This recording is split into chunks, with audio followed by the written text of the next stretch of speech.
Hello everyone, मैं आनंद रावत आप सभी का जीएस बाई आनंद रावत में स्वागत करता हूं। दोस्तों, लास्ट क्लास में हमारा ये ब्रह्मास्त्र सीरीज का पार्ट 3 है। अभी हम उत्तराखंड की भौगोलिक संरचना, जलवायु और प्राकृतिक आपदाओं के संबंध में हम एमसीक्यूज क्वेश्चन कर रहे हैं। ये जो वीडियो है वो सभी एग्जामिनेशन के लिए महत्वपूर्ण है। राज्य के यानी उत्तराखंड राज्य के जितने भी एग्जाम हो रहे हैं उन सभी के लिए ये महत्वपूर्ण है। मोस्ट अगर हम ये कहें तो ये अभी हाल ही में एसटीओ या कह सकते हैं हम कि असिस्टेंट एंड जो टैक्स रेवेन्यू ऑफिसर है उसके साथ साथ Uttarakhand PCS, lower PCS, RO, ARO, साथ साथ में ग्रुप सी, कनिक सहायक, इन सब के लिए क्या है ये महत्वपूर्ण है, इंपॉर्टेंट है। तो चलो शुरू करते हैं। इस सेक्शन में हम ये बाइलिंगुअल होने वाले हैं और ये पार्ट 3 है और इसमें क्वेश्चन 57 से लेकर 80 तक हम यहाँ पर सॉल्व करेंगे। ठीक है, चलो शुरू करते हैं। पहला क्वेश्चन है आपके सामने, ये बाइलिंगुअल है। आप इसको पॉज करके एक बार अटेम्प्ट कर लीजिए, इसका फिर आंसर मैं आपको बताता हूँ। तो क्वेश्चन पढ़ लेता हूँ कि राज्य का कौन सा जिला अति संवेदनशील भूकंप जोन में आता है, यानी इंग्लिश में विच डिस्ट्रिक्ट या districts of Uttarakhand fall under high sensitive earthquake zone. आपके सामने जो ऑप्शंस दे रखे हैं ABCD करके, तो पहला है चमोली, रुद्रप्रयाग, देहरादून, हरिद्वार और अल्मोड़ा। तो यहाँ पर है क्या आप अब ये देखिए, सबसे पहले कौन कौन से क्षेत्र इसके अंतर्गत पढ़ते हैं, यानी इसमें कौन कौन से क्षेत्र हैं। तो यहाँ पर सबसे पहले आपका तो चमोली, तो आपका बेसिकली चमोली तो है, और चमोली है, रुद्रप्रयाग है और अल्मोड़ा है। यानी कुल मिला के हम ये कह सकते हैं कि इसका जो उत्तर होगा वो होगा आपका बी उत्तर होगा। इसका क्या होगा? बी आंसर होगा। हरिद्वार जो है वो बेसिकली आपका इस क्षेत्र के अंतर्गत नहीं पड़ता, यानी हम ये कह सकते हैं कि अर्थ प्रोन एरिया हरिद्वार नहीं है, क्योंकि हरिद्वार प्लेन्स में है। एक चीज़ और ध्यान रखिएगा कि जैसे आपका चमोली और रुद्रप्रयाग है, जोन 5 में आता था पहले, और अल्मोड़ा की बात करते हैं तो जोन 4 में आता था। लेकिन हाल ही में अभी IMD या कह सकते हैं डिजास्टर जो NDMA ने पूरे हिमालयन को वो जोन 6 के अंतर्गत कर दिया, पूरे हिमालय को जो है वो जोन 6 के अंतर्गत कर दिया। इसको आप क्या है, आप अपडेट कर सकते हैं। अगला क्वेश्चन है कुछ और, ये भूकंप आने का सबसे बड़ा कारण है। यहाँ पर भूकंप आने का सबसे बड़ा कारण क्या है? यहाँ पर बहुत सारे भ्रंश या कह सकते हैं फॉल्ट लाइन है। जैसे प्रमुख जो फॉल्ट लाइन है, जैसे ITSZ यानी आपका इंडो तिब्बत सेस्मिक जोन, जो ट्रांस हिमालय और ग्रेट हिमालय के बीच में है। इसके बाद फिर MCT, मेन क्रिस्टलाइन थ्रस्ट, यानी मुख्य जो मेन क्रिस्टलाइन थ्रस्ट, ये आपका great Himalaya and lesser Himalaya के बीच में है। और इसके बाद MBT यानी मेन बाउंड्री थ्रस्ट, ये मेन बाउंड्री थ्रस्ट जो है आपका किसके बीच में? लेसर हिमालय एंड शिवालिक के बीच में। एक है HFF यानी हिमालयन फ्रंटियर फॉल्ट या फिर हिमालयन फ्रंटियर थ्रस्ट, ये आपका जो हमें शिवालिक और मैदानों के बीच में, यानी भाबर के बीच में ये। तो यही भ्रंश, इसके अलावा ये तो प्रमुख भ्रंश है ही, ये बहुत प्रमुख फॉल्ट तो है, लेकिन इसके अलावा राज्य में अन्य फॉल्ट भी हैं, छोटे छोटे अन्य फॉल्ट। और ये आपको बेसिकली दो पर्वतों के बीच में क्या है, जहाँ पर नदियाँ बह रही है, गदरे हैं, दर्रे हैं, वहाँ सब आपको ये फॉल्ट देखने को मिल जाएंगे। ठीक है, अगले क्वेश्चन की तरफ बढ़ते हैं। Question number 59।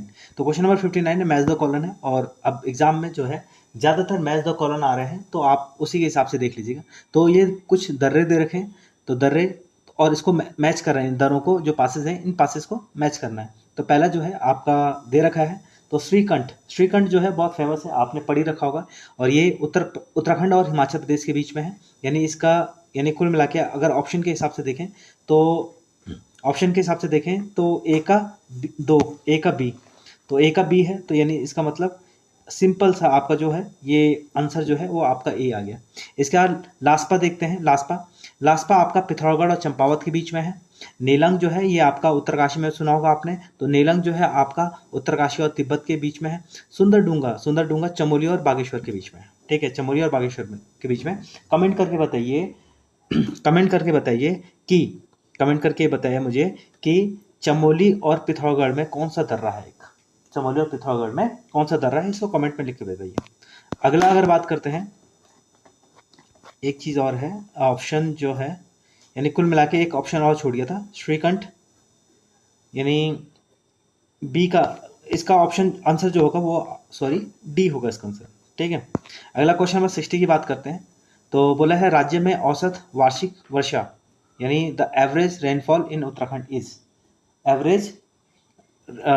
Average rainfall. और सबसे इम्पोर्टेंट है उत्तराखंड जो है हमारा किस क्षेत्र में है? उत्तराखंड है आपका हिमालयन में, और हिमालय कौन सा? पश्चिम हिमालय हिमालय। और जब भारत में जो दक्षिण पश्चिम मानसून होता है, वो जैसे हम दक्षिण पश्चिम मानसून यानी साउथ वेस्ट मानसून, ये जो है जैसे ईस्ट से हम वेस्ट की तरफ जाते हैं तो इसकी मात्रा में क्या हो जाती है? कमी हो जाती है। और कमी होने के कारण जैसे ही हम वेस्ट की तरफ जाते हैं तो जो बारिश है वो कम होने लग जाती है। तो इसका मतलब 300-250 सेंटीमीटर के आसपास नॉर्थ ईस्ट वाले क्षेत्र में होती है। जैसे जैसे हम और अगर पश्चिम की तरफ जाते हैं तो वर्षा की मात्रा में या इंटेंसिटी में और साथ साथ में उसकी जो मात्रा है उसमें कमी आने लग जाती है। तो पहला जो उत्तर होगा वो बिल्कुल नहीं होगा, ठीक है, पहला नहीं होगा। इसका सही उत्तर जो होगा वो 150 से लेकर लगभग कितना 200 सेंटीमीटर के बीच में यहाँ पर बारिश होती है, ठीक है। तो आंसर बी होगा इसका। अगला क्वेश्चन नंबर 61। और इस साथ साथ में आपको बताऊं कि अगर आपको ये वीडियोस मेरे द्वारा जो इनिशिएटिव है अच्छा लग रहा है तो इसको आप लाइक कर सकते हैं, शेयर कर सकते हैं, सब्सक्राइब कर सकते हैं। साथ साथ में अपने दोस्तों को या आपके जो भी दोस्त वगैरह है उनको आप क्या कर सकते हैं, इसको शेयर कर सकते हैं, जिससे मेरे को मोटिवेशन मिलेगा और मैं निरंतर आपके लिए क्या है कार्य करता रहूँगा, ठीक है। खैर इसमें हम दोनों का फायदा है। मेरा ये फायदा है कि मुझे सब्सक्राइबर मिलेंगे और धीरे धीरे मेरी रीच बढ़ेगी। और आपका फायदा क्या है? आपका फायदा भी तो है, मैं पढ़ा रहा हूँ आपको, ठीक है, अपना समय कीमती समय देके आपको पढ़ा रहा हूँ। तो दोनों का है म्यूचुअल बेनिफिट। ये इन्वायरमेंट में हम ये कह सकते हैं सहभोजिता का सिद्धांत है ये, यानी तुम भी खाओ हम भी खाएंगे, साथ साथ खाएंगे और साथ साथ आगे बढ़ेंगे। चलो आगे बढ़ते हैं। अगला क्या है? उत्तराखंड राज्य का सबसे ठंडा और सबसे गर्म महीना। तो सबसे ठंडा और सबसे गर्म महीना कल ही हमने वीडियो में डिस्कस किया था। तो सबसे ठंडा अगर महीने की बात करें तो जनवरी सबसे ठंडा महीना है, और सबसे गर्म महीना जो है जून है। जून की जो धूप है, चिलचिलाती धूप, और उसमें आप डर में कुल डालते हो तो क्या मज़ा आता है? मज़ा आता है ना। तो सबसे गर्म और सबसे ठंडा और सबसे गर्म, ठीक है। पढ़ाई जो है, पढ़ाई आप कैसे पढ़ो? एकदम मज़े से पढ़ो। पढ़ाई को बोझ लेके मत पढ़ो। जितना ज़्यादा आप फ्री माइंड पढ़ोगे उतना ज़्यादा आप अच्छा पढ़ पाओगे। चलो आगे करते हैं। क्वेश्चन नंबर 62, ये विंटर लाइन के बारे में है, और विंटर लाइन से संबंधित मैंने अपने ही टेलीग्राम यूट्यूब चैनल में एक वीडियो डाल रखा है। मैं आपको लिंक दे दूंगा, आप देखिए जरा। मैंने बहुत अच्छी तरह वहाँ पर एक्सप्लेन किया है। स्वयं मैं मसूरी गया था आप लोग के लिए, पता है आप लोगों को? तो मसूरी जाके मैंने वहाँ पर शूट किया था, तो आप देख सकते हैं। तो पहला क्या है? यह प्राकृतिक घटना है जो मसूरी में घटित होती है। हाँ, तो ऑब्वियसली ये प्राकृतिक घटना है, मसूरी में घटित होती है, सही उत्तर है। यह एक सीमा रेखा है जो मैदानी एवं पर्वतीय क्षेत्रों को विभाजित करती है। तो क्या है? यह एक सीमा रेखा है जो मैदानी एवं पर्वतीय क्षेत्रों को विभाजित करती नहीं, ये सही नहीं है। और अगर इसकी बात करते हैं, विंटर लाइन की बात करते हैं, तो ये क्या है? एक प्रकार का आभासी रेखा है, यानी ये मैदानों और पर्वतों के बीच में क्या है? एक इल्यूजन है, ऑप्टिकल इफेक्ट है, ये ध्यान रखना। यानी कि गलत होगा, दूसरा वाला गलत होगा, पहला वाला तो सही है। तीसरा है, यह सूर्यास्त के समय लगभग 15-20 मिनट तक सूर्य की क्षैतिज लाल किरणों के रूप में दिखाई देता है, ठीक है। It appears as a horizontal red band for about 15 to 20 minutes during sunset, ये बिल्कुल सही है। अगला चौथा है, यह घटना दिसंबर एंड जनवरी के माह में घटित होती है। This phenomena occurs during December and January, ये सही है। तो इसका मतलब आपका पहला, ठीक है, तीसरा और चौथा सही है। तो देखते हैं कौन सा ऑप्शन सही है। पहला, तीसरा और चौथा, यानी option c is correct. Now move to the next question. Question number 63, which of the following pass is not located between Chamoli district and Tibet, यानी उत्तराखंड के संदर्भ में निम्नलिखित में से कौन सा दर्रा चमोली और तिब्बत के मध्य स्थित नहीं है, ठीक है। तो देखते हैं, किंगरी बिंगरी, मुलिंगला, चाराहोती और ट्रेल पास। ध्यान रखिए, अभी हाल ही में पूछा गया था एक क्वेश्चन मैंने आपको, तो ये तीनों आपका है, ठीक है। इसमें ट्रेल पास जो है आपका नहीं होगा, और साथ साथ में ऑप्शन में मुलिंगा भी उत्तरकाशी में है, ये नहीं होगा आपका, ठीक है। तो इसका जो उत्तर होगा ये आपका बी एंड डी दोनों होगा। आगे देखते हैं क्वेश्चन नंबर 64 की तरफ देखते हैं। तो 64 जो है कि निम्नलिखित में से कौन सा सबसे ऊंची चोटी है? कौन सी सबसे ऊंची चोटी? विच of the following is the highest peak? तो हाईएस्ट पीक जो है आपका त्रिशूल ये त्रिशूल है, त्रिशूल पर्वत, ध्यान रखना। नंदा, घुंघुटी, बंदरपूछ और चौखंबा।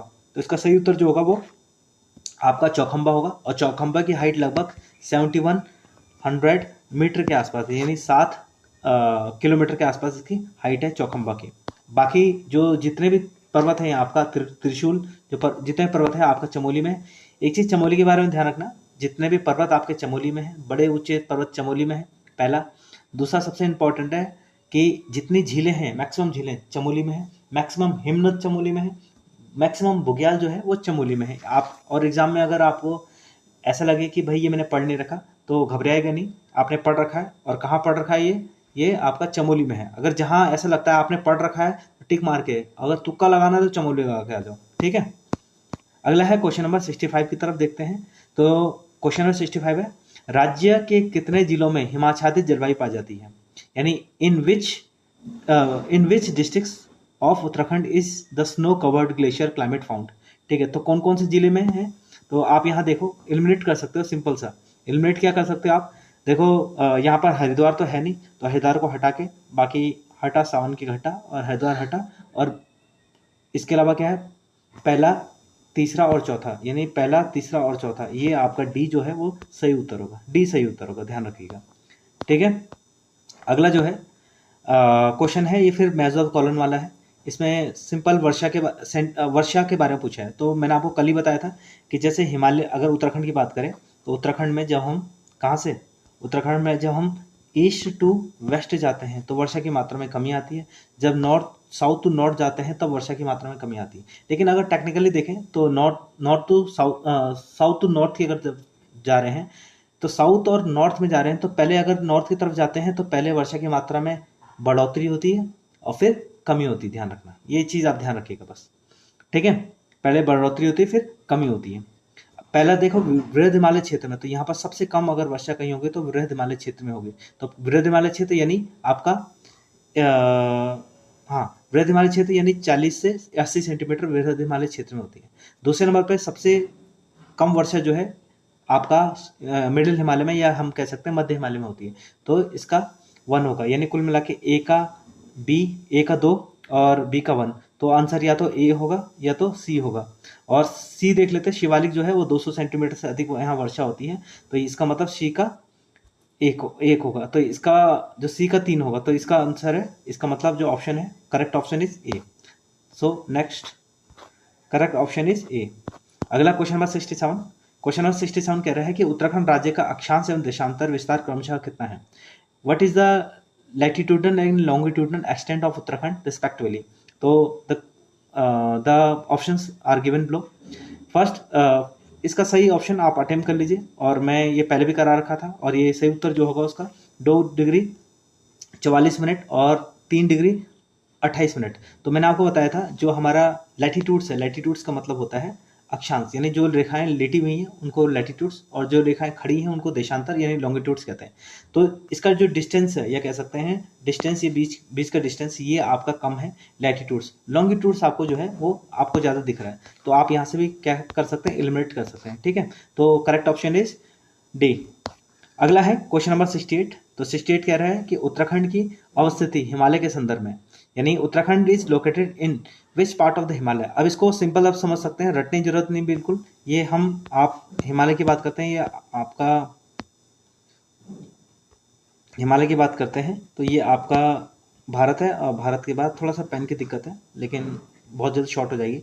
ये हिमालय है, और लगभग हिमालय को 2 भागों में, आपके जो 82.5 डिग्री, यानी जो आपका कहाँ से जाता है 82.5 डिग्री नैनी से जाता है इलाहाबाद से, ये 2 बराबर भागों में भारत को बांटता है। तो जब भारत को 2 बराबर भागों में बांट रहा है, तो इसका मतलब हिमालय को भी लगभग 2 बराबर भागों में बांट रहा है। तो इसका मतलब पहला तो ये पूर्वी हिमालय और ये पश्चिमी हिमालय, तो उत्तराखंड जो है आपका कौन सा, पश्चिमी हिमालय में आता है। तो ध्यान रखना, उत्तराखंड जो है आपका पश्चिम हिमालय में आ रहा है, यानी ईस्ट वन वाला और सदर्न वाला कैंसिल हो गया, बचा नॉर्दर्न हिमालय और वेस्टर्न हिमालय। तो वेस्टर्न सेंट्रल हिमालय, पश्चिम हिमालय का भी कौन सा भाग, पश्चिम हिमालय का भी सेंटर भाग। तो आपका जो सही उत्तर होगा वो पश्चिम मध्य हिमालय में आता है, कौन सा उत्तराखंड, ठीक है। तो क्वेश्चन नंबर 69 की तरफ जाते हैं। तो उत्तराखंड राज्य के संदर्भ में निम्नलिखित कथनों में से कौन सा कथन सही कथनों का चयन कीजिए। Choose the correct statement regarding the Uttarakhand, ठीक है। तो पहला स्टेटमेंट है, राज्य से लगी कुल अंतर्राष्ट्रीय सीमा की लंबाई कितना है, 625 किलोमीटर, 625 किलोमीटर लगभग। The total international boundary of Uttarakhand is approximately 625। तो ये सही है, लगभग 345 चाइना के साथ यानी तिब्बत के साथ, लगभग 275 आपका किसके साथ है, नेपाल के साथ। अगर इन दोनों को प्लस करें तो लगभग 620 के आसपास आता है। तो 620 625 कोई बड़ा इश्यू नहीं है, कोई दिक्कत नहीं है। दूसरा यानी पहला जो है वो सही होगा। दूसरा है देशों के संदर्भ में इसकी स्थिति उत्तर पश्चिम की है, तो ऑब्वियसली उत्तराखंड की जो स्थिति है वो क्या है, उत्तर पश्चिम में है। ठीक है, उत्तर पश्चिम में, ये अभी बताया मैंने आपको। राज्य का आकार आयताकार है, तो राज्य का आकार जो है रेक्टेंगुलर यानी आयताकार है, बिल्कुल सही है। और चौथा है, उत्तराखंड के साथ सर्वाधिक अंतर्राष्ट्रीय सीमा नेपाल साझा करता है, यानी Uttarakhand shares the longest international boundary with Nepal. तो नेपाल है, तो इसका मतलब सही उत्तर जो होगा, अब नेपाल नहीं, वो चाइना है। 345 यानी चाइना यानी तिब्बत है, तो इसका मतलब पहला दूसरा तीसरा सही है। तो पहला दूसरा तीसरा सही, इसमें ऑप्शन नहीं है, तो ध्यान रखना इसमें पहला दूसरा और तीसरा जो है वो सही है। अगला क्वेश्चन की तरफ आते हैं, क्वेश्चन नंबर 70। उत्तराखंड राज्य के प्राकृतिक सीमा के संदर्भ में पश्चिमी सीमा का निर्धारण निम्नलिखित में से कौन सी नदी करती है? तो पश्चिमी सीमा का निर्धारण जो है वो कौन सी नदी करती है? आपकी टोंस नदी ये पश्चिमी सीमा का निर्धारण करती है, ध्यान रखना। टोंस नदी जो है दो धाराओं से, यानी उत्तरकाशी में दो धाराएं रुपिन सुपिन, उससे मिलकर बनती हैं। और फिर सबसे इम्पोर्टेंट है कि जो आपका हनोल जो है यानी जौनसार की प्रमुख नदी है, ये ध्यान रखना। और ये हिमाचल प्रदेश और उत्तराखंड की सीमा बनाती है। काली नदी उत्तराखंड और, ठीक है, काली नदी जो है वो किसका सीमा बनाती है? नेपाल और उत्तराखंड की सीमा बनाती है। रामगंगा जो है, रामगंगा ध्यान रखना, रामगंगा दो है, एक पश्चिमी रामगंगा, दूसरी पूर्वी रामगंगा। पूर्वी रामगंगा तो काली नदी की सहायक नदी है, लेकिन पश्चिमी रामगंगा बहुत इंपॉर्टेंट है। पश्चिमी रामगंगा क्या करते हैं? पश्चिमी रामगंगा सीमा बनाती है, ये गढ़वाल और कुमाऊं की सीमा बनाती है, ध्यान रखना। और बहुत ऐतिहासिक नदी है रामगंगा, इसके बारे में हम जब इतिहास आएगा तो इतिहास में चर्चा करेंगे। ठीक है, अगला जो गंगा नदी है, गंगा नदी बेसिकली दो धाराओं से मिलके हम ये कह सकते हैं कि भागीरथी और अलकनंदा दोनों मिलके क्या है, गंगा का निर्माण करते हैं और देवप्रयाग में गंगा के रूप में स्थापित होती है। लगभग राज्य में 95 किलोमीटर प्रवाहित होकर ये फिर राज्य से बाहर उत्तर प्रदेश चली जाती है। अगला क्वेश्चन है, बाराहोती, लातूधुरा और टोपीधुरा, जो टोपी धुंगा दर्रा, ये उत्तराखंड राज्य के किन जिलों से संबंधित है? तो ध्यान रखना दो जिले हैं यहाँ पर। बाराहोती जो है आपको चमोली और पिथौरागढ़, ये जो है बाराहोती, लातूधुरा, टोपी धुंगा या धुरा, ये आपका कहाँ है? आपका पिथौरागढ़ में और चमोली के बीच में, ध्यान रखिएगा। इसके अलावा अगला क्वेश्चन नंबर 72, निम्नलिखित में से किस नदी का उद्गम उत्तराखंड राज्य की दूधातोली पर्वत श्रृंखला से नहीं होता है? कि विच of the following river do not emerge from the Dudhatoli range? ठीक है, तो आपके सामने विकल्प है, पश्चिमी रामगंगा, आटाघाट, ये है आपका नूलेनी, वुनो है, वुनो है, और आगे जो है कोसी। तो ध्यान रखना, कोसी जो है कोसानी से बागेश्वर से निकलती है और अल्मोड़ा से प्रवाहित होकर नैनीताल में प्रवाहित होकर फाइनली किसमें? आपके रामगंगा में मिल जाती है आगे जाके। लेकिन कोसी जो है वो दूधातोली रेंज से नहीं निकलती है। दूधातोली रेंज बेसिकली मैंने आपको बताया था ये 3 जिलों में है, एक तरफ आपका पौड़ी है, पौड़ी, चमोली और तीसरा कौन सा? अल्मोड़ा। इन 3 जिलों में आपका दूधातोली रेंज है। इसमें से 5 नदियाँ निकलती है, पश्चिमी रामगंगा, आटाघाट, ठीक है, वुनो। इसके बाद 2 नदी और है, एक है पूर्वी नयार और दूसरी कौन सी? पश्चिमी नयार। दोनों सतपुली पे यहाँ पर मिलती है, पूर्वी नयार और पश्चिमी नयार जो है वो सतपुली पे मिलती है और गंगा की सहायक नदी है, ध्यान रखना, व्यास घाट में गंगा से मिलती है। अगला है, उत्तराखंड राज्य का कौन सा नगर पर्वतीय घाटियों में नहीं बसा है? तो पर्वतीय घाटियों में कौन सा नहीं बसा है? तो ध्यान रखना आपका चंपावत जो है वो पर्वतीय घाटियों में नहीं बसा है। ठीक है, बाकी देहरादून, आपका रानीखेत और बागेश्वर, ये तीनों पर्वतीय घाटों में विस्तृत है। ठीक है, आगे देखते हैं क्वेश्चन नंबर 74 है कि राज्य के संदर्भ में सर्वाधिक ऊंची चोटी क्रमशः, यानी विच of the following highest peak in Uttarakhand? ठीक है, तो यहाँ पर है नंदा देवी, कामेट, नंदा देवी पूर्वी और बद्रीनाथ। ये मैंने आपको पहले बता दिया। उत्तराखंड की सबसे ऊंची चोटी जो है वो नंदा देवी पश्चिमी यानी नंदा देवी है, उसका दूसरा है कामेट और तीसरे नंबर पर नंदा देवी पूर्वी और चौथे नंबर पर बद्रीनाथ है। तो ये है आपका सही उत्तर है 74 का, आपका ए होगा। बाकी जितने भी पर्वत आपको यहाँ दिख रहे हैं वो सारे के सारे पर्वत जो है वो चमोली में है, और पहले मैंने आपको बताया था कि सबसे ऊंची पर्वत जो है वो चमोली में ही है। अगला है, उत्तराखंड राज्य के संदर्भ में शिवालिक श्रेणी की ऊंचाई तथा चौड़ाई क्रमशः है। तो शिवालिक श्रेणी की जो ऊंचाई है वो लगभग कितना है? आपका ऑप्शन जो दे रखा है 700 से लेकर 1200 मीटर और 10 से 20 किलोमीटर ये चौड़ी है। कुछ बुकों में आपको 700 से लेकर 1500 मीटर है। घबराएगा नहीं, बिल्कुल नहीं। अगर एग्जाम में ऐसा क्वेश्चन आएगा तो एक ही देगा, या तो 1200 देगा या 1500 देगा। ठीक है, 1200 देगा या 1500 देगा, दोनों नहीं देगा। अगर दोनों देगा तो तब 1200 पे टिक कर लेंगे, वरना कोई दिक्कत नहीं है। ठीक है ना, रफ आइडिया एक होना चाहिए आपको। अगला है क्वेश्चन नंबर 76, उत्तराखंड राज्य में दूधातौली क्षेत्र के विषय में निम्नलिखित कथनों में से सत्य कथन का चयन कीजिए। तो सत्य कथन, दूधातौली जो है अभी बताया था 3 जिलों में है, तो यहाँ पर क्या है, उत्तराखंड राज्य की ग्रीष्मकालीन राजधानी जो है गैरसैंण है। उत्तराखंड राज्य की ग्रीष्मकालीन राजधानी गैरसैंण है, और राज्य की अगर बात करते हैं तो राज्य की राजधानी देहरादून है, ध्यान रखना। ब्रिटिश काल में यह क्षेत्र चांदपुर परगने में, हाँ चांदपुर गढ़ी जो है आपका इसी क्षेत्र में पड़ता है, और वीरचंद सिंह गढ़वाली जी की समाधि जो है इसी क्षेत्र में है, गैरसैंण में, और गैरसैंण के क्षेत्र में है, लेकिन ये दूधातौली में है, लेकिन पौड़ी वाले क्षेत्र में पड़ता है। अगला क्वेश्चन ऑप्शन 4, यह क्षेत्र सदैव हिमाच्छादित रहता है। तो ध्यान रखें, यह क्षेत्र हिमाच्छादित नहीं रहता है, ठीक है, बर्फ पड़ती है, और दिवाली खाल यहाँ पर प्रमुख क्षेत्र है, दिवाली खाल। तो इस क्षेत्र में बर्फ पड़ती है, लेकिन सदैव हिमाच्छादित नहीं रहता है, ये ध्यान रखना। तो पहला, दूसरा, तीसरा, ऑप्शन बी जो है इसका करेक्ट आंसर होगा। क्वेश्चन नंबर 77 की बात करते हैं, तो उत्तराखंड राज्य के निम्नलिखित जिलों में से कौन सा जिला उत्तर प्रदेश की सीमा से स्पर्श नहीं करता है। तो कौन सा जिला जो है उत्तर प्रदेश की सीमा से स्पर्श नहीं करता है, आपके सामने ऑप्शन है हरिद्वार, पौड़ी, देहरादून और अल्मोड़ा। तो ध्यान रखिएगा, हरिद्वार जो है वो 3 तरफ से, कितने तरफ से, 3 तरफ से, और सर्वाधिक सीमा किसके साथ, 3 तरफ से, और सर्वाधिक सीमा यूपी के साथ शेयर करता है। दूसरे नंबर पे जैसे पौड़ी है, तो पौड़ी भी आपका एक अच्छा खासा सीमा जो है, कोटद्वार वाला जो क्षेत्र है वो कालागढ़, कोटद्वार, ठीक है, ये सब लाल ढांग, ये किसके साथ, आपका पौड़ी का उत्तर प्रदेश के साथ शेयर होता है। इसका देहरादून जो है, देहरादून पूरा, अगर देहरादून का दक्षिणी भाग बात करें तो दक्षिणी भाग पूरा आपका यूपी के साथ शेयर होता है। लेकिन अगर अल्मोड़ा की बात करें तो अल्मोड़ा एक लैंडलॉक कंट्री है, लैंडलॉक डिस्ट्रिक्ट है। लैंडलॉक डिस्ट्रिक्ट मतलब चारों तरफ से किससे घिरा हुआ है, आपका भूमि से ही घिरा हुआ है, और हम ये कह सकते हैं कि ये किसी और जिले से नहीं लगता है, यूपी से या फिर किसी राज्य से या किसी नेशनल और इंटरनेशनल बॉर्डर इसके साथ नहीं है, सिर्फ डिस्ट्रिक्ट बॉर्डर है। अगला है क्वेश्चन नंबर 78, बर्फ का घर हिमालय के किस पर्वत श्रेणी के लिए प्रयुक्त किया जाता है। तो बर्फ का घर जो है वो आपका, यानी बर्फ का घर मतलब जहाँ पर हमेशा बर्फ ही बर्फ रही हो, तो महान हिमालय क्षेत्र में, यानी ग्रेट हिमालयन क्षेत्र में जो है वो बर्फ ही बर्फ रहती है। तो ऑप्शन जो है ए आपका सही है। अगला देखते हैं क्वेश्चन नंबर 70, और ध्यान रखना, शिवालिक जो है, शिवालिक को शिव की भौहें कहते हैं, शिव की भौहें यानी आईब्रोस ऑफ शिवा, ये शिवालिक को कहते हैं। ट्रांस हिमालय जो है ये आपका हिमालय के पार, यानी ट्रांस हिमालय, उसको 33 हिमालय के नाम से जाना जाता है। ट्रांस हिमालय जो है वो 33 हिमालय के नाम से जाना जाता है, और पार हिमालय है ये। मध्य हिमालय जो है वो मध्य हिमालय जो श्रेणी है मध्य हिमालय की, इसको एक्चुअल गढ़वाल और कुमाऊं की जो संस्कृति है वो इसी क्षेत्र में निवास करती है, अगर सही शब्दों में बात करें। क्वेश्चन नंबर 79, उत्तराखंड राज्य के संदर्भ में कौन सी पर्वत चोटी उत्तरकाशी जिले में स्थित नहीं है। तो कौन सी पर्वत चोटी उत्तरकाशी जिले में स्थित नहीं है, तो ध्यान रखना, भागीरथी, गंगोत्री, देवस्थान और बंदरपूछ। ये बाकी तीनों, भागीरथी हुआ, गंगोत्री हुआ, बंदरपूछ, ये जो है आपका उत्तरकाशी में, बाकी देवस्थान जो है उत्तरकाशी में नहीं है।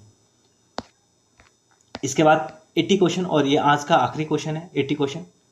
और इससे पहले मैं आपको जाने से पहले या इस क्वेश्चन को सॉल्व कराने से पहले, अगर आप यहाँ तक पहुँच गए हो तो इसका मतलब आप एक सीरियस कैंडिडेट हो, और सीरियस कैंडिडेट होने के नाते, ठीक है, आप निरंतर अपनी पढ़ाई को जारी रखें, जहाँ से भी पढ़े, लेकिन पढ़ाई को निरंतर जारी रखें। और जैसे भी आपको पता है, अभी हाल ही में जो टैक्स ऑफिसर, टैक्स इंस्पेक्टर है, रेवेन्यू टैक्स इंस्पेक्टर, उसकी वैकेंसीज आई है यूकेपीएससी के द्वारा, सिलेबस अच्छा है उसका, और जिन बच्चों का पटवारी वगैरह और जगह नहीं हो पा रहा है, तो कम से कम क्या है, आप इस जगह एक फोकस कर सकते हैं।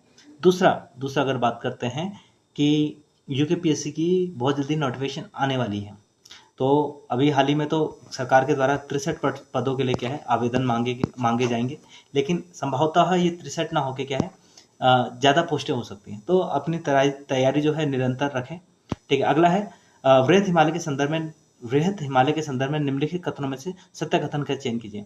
तो पहला है, प्राचीन ग्रंथों में इसे हिमाद्री नाम से संबोधित किया गया है, तो सही है। दूसरा है, राज्य की अधिकांश ऊंची चोटी इसी क्षेत्र में है, वृहत हिमालय क्षेत्र में। फोलोंग घाटी भी इसी क्षेत्र में है, और भोटिया लोग हिमालय के मूल निवासी हैं, वृहत हिमालय के। तो इसमें सारे के सारे कथन जो है वो सही होंगे, all of this are correct, ठीक है। फिर थैंक यू वेरी मच। फिर मिलते हैं इसी वीडियो पे कल 4 बजे। और अगर आपको मेरे द्वारा किए गए कार्य पसंद आ रहे हैं तो इसको लाइक, शेयर एंड सब्सक्राइब कीजिए, ठीक है। थैंक यू वेरी मच आप सभी का।